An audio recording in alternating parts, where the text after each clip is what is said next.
So in this lesson, chapter 6.2, we're going to be solving linear equations. You've done this in Algebra 1, so this should just be a good review for you. So let's go ahead and look at example 1. So go ahead and get example 1 written down, and then let's just solve this equation. So example 1, we want to solve the equation x minus 3 equals 8.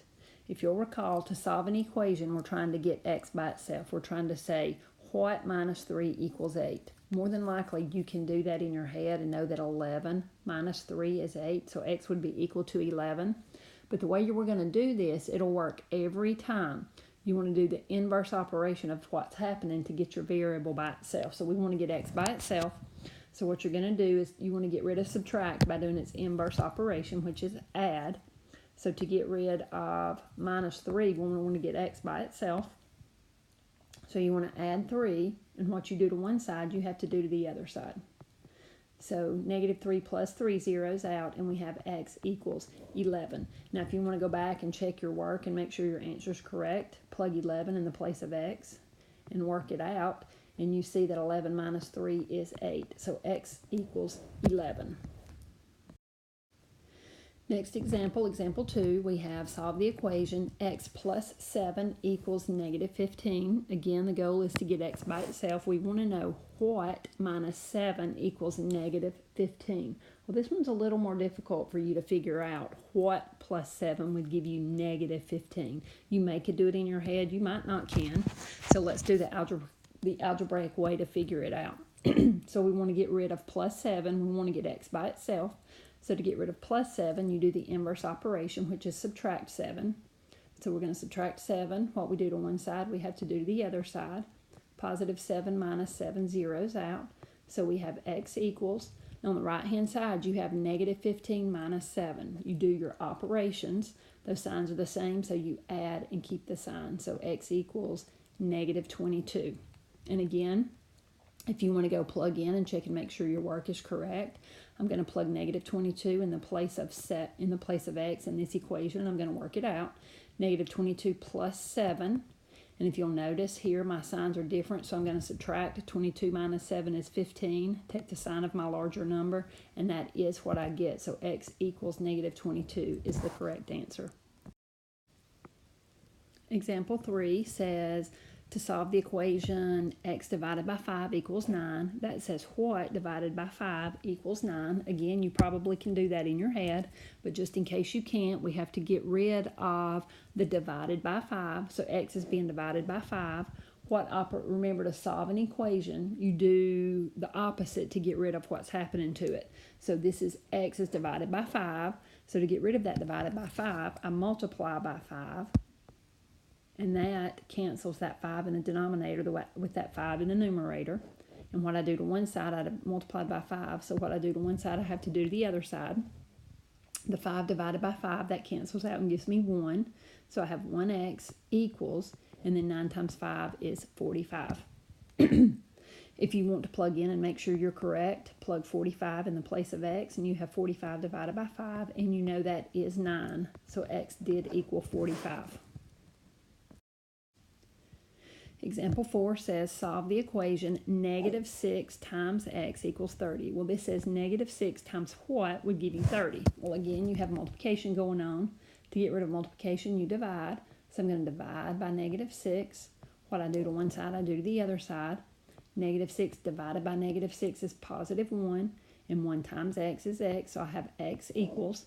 On my right-hand side, I have 30 divided by negative 6. Here you need to know your rules for dividing positives and negatives. 30 divided by negative 6 is negative 5. And if you want to go plug that back into the equation, check and make sure you're right. Negative 6 times, we got negative 5 to be x, so I'm plugging negative 5 in the place of x. And we know that negative 6 times negative 5 is positive 30. So x equals negative 5 is the correct answer.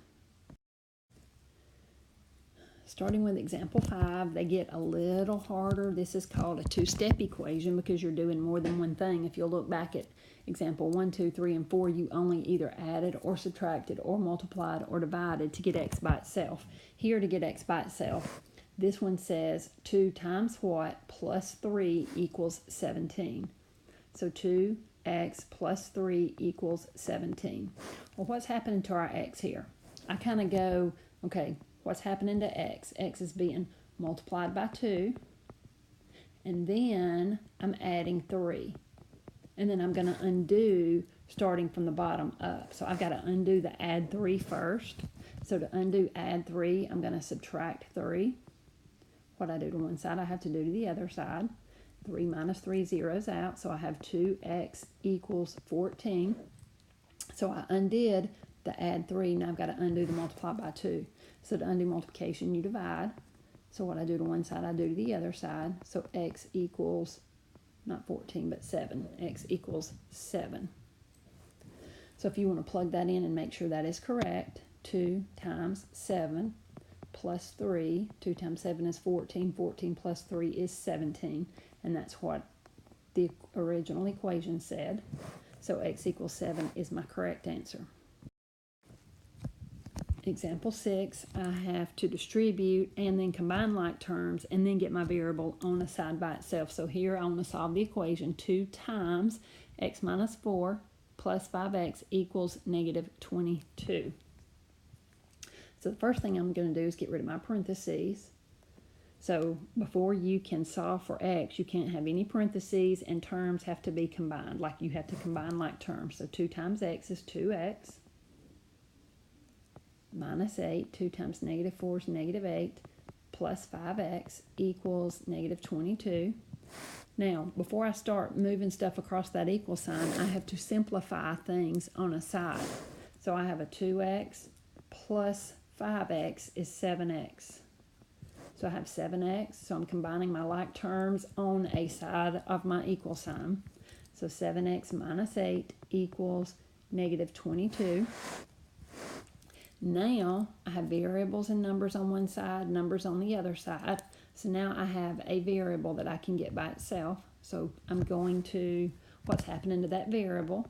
I'm multiplying 7. And then I am subtracting 8. So I undo from the bottom up. So I'm undoing that subtract 8 by adding 8. What I do to one side, I do to the other side. So I have 7x equals negative 22 plus 8 is negative 14. And then I'm going to undo the multiply. So I undid the subtract 8. So now I'm going to undo the multiply 7. You undo multiplication by dividing. What I do to one side, I do to the other side. So I'm dividing by negative. I'm dividing negative 14 divided by 7, and I get negative 2. Now again, if you want to check your work, just go plug back into the equation. 2 times negative 2 minus 4 plus 5 times negative 2 should equal negative 22. Well, here's 2 times negative 6 plus negative 10 or minus 10. 2 times negative 6 is negative 12. Negative 12 minus 10 is negative 22. So that is a true statement. So x equals negative 2 is my answer.